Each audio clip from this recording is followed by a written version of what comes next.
Bom dia, povo alienígena que me assiste. Me chamo Diego Santos, sou aluno do segundo ano A e você está vendo a minha questão de biologia. Eu vou falar sobre filogenia. A filogenia é a história evolutiva de espécies ou de um grupo de espécies. Todos os seres descendem de um ancestral comum e todos têm um certo grau de parentesco entre as espécies e são um resultado da sua filogenia. Isto é da sua história evolutiva. Mas não só isso que temos sobre a filogenia, também temos os cladogramas. E os cladogramas são representações da filogenia em forma de árvores. Na base de um cladograma se tem a raiz e o ramo que representa a linhagem ancestral de todo o grupo. Os demais ramos que correspondem aos clados, grupos que compartilham um ancestral comum, exclusivo, por cada um do nó do cladograma. Os clados são grupos formados por todos os ramos que partem de cada nó, bem como os próprios ramos terminais de um cladograma. Esses clados podem corresponder a espécies ou grupos maiores, como gêneros, famílias, ordens, etc. Os nós de um cladograma também representam os eventos da cladogênese, isto é, a separação de a linhagem em dois clados. Quando os clados são espécies, os nós correspondem aos eventos da especiação.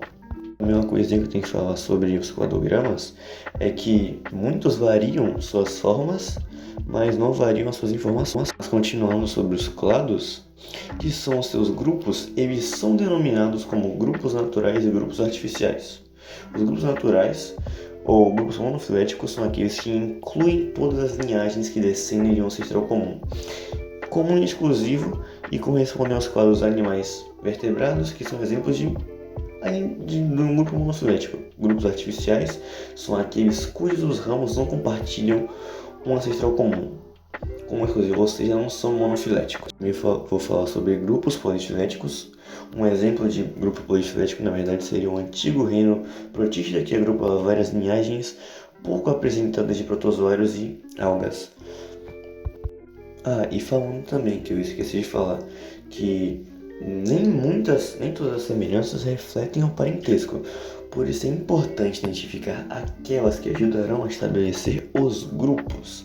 Agora eu vou falar sobre as analogias e homologias, que são sobre órgãos homólogos e análogos. Órgãos homólogos têm origem embrionária igual, mas são diferentes. É tipo a asa de um morcego e o braço de um humano, tem a mesma composição, mas são diferentes. E agora sobre órgãos análogos, possuem origem embrionária diferente, mas com funções iguais. Agora eu vou falar sobre plesiomorfia e apomorfia. Plesiomorfia não apresenta novidade evolutiva, já a apomorfia apresenta novidades evolutivas e também evolui de estado de plesiomórfico. Se dois grupos compartilham apomorfias, é sinal de que eles foram um grupo monofilético e evoluíram de um ancestral em comum. É por essa razão que usam as sinapomorfias compartilhadas. Além disso, não podemos esquecer um assunto: a irradiação adaptiva. É um processo evolutivo que ocorre quando um grupo ancestral coloniza diferentes ambientes e pode originar outras espécies.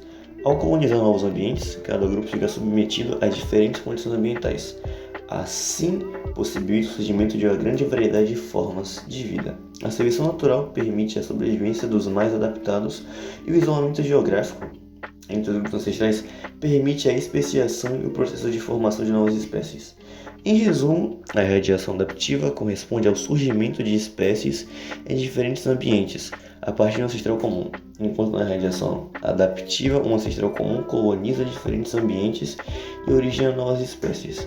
Na convergência evolutiva, ancestrais diferentes vivem em um mesmo ambiente, experimentando as mesmas pressões seletivas que se tornam semelhantes em alguns aspectos. As convergências evolutivas podem ser resumidas à adaptação de diferentes organismos a uma mesma condição ambiental. E esse foi a minha cristalização de biologia. Muito obrigado por me escutar até aqui e um abraço.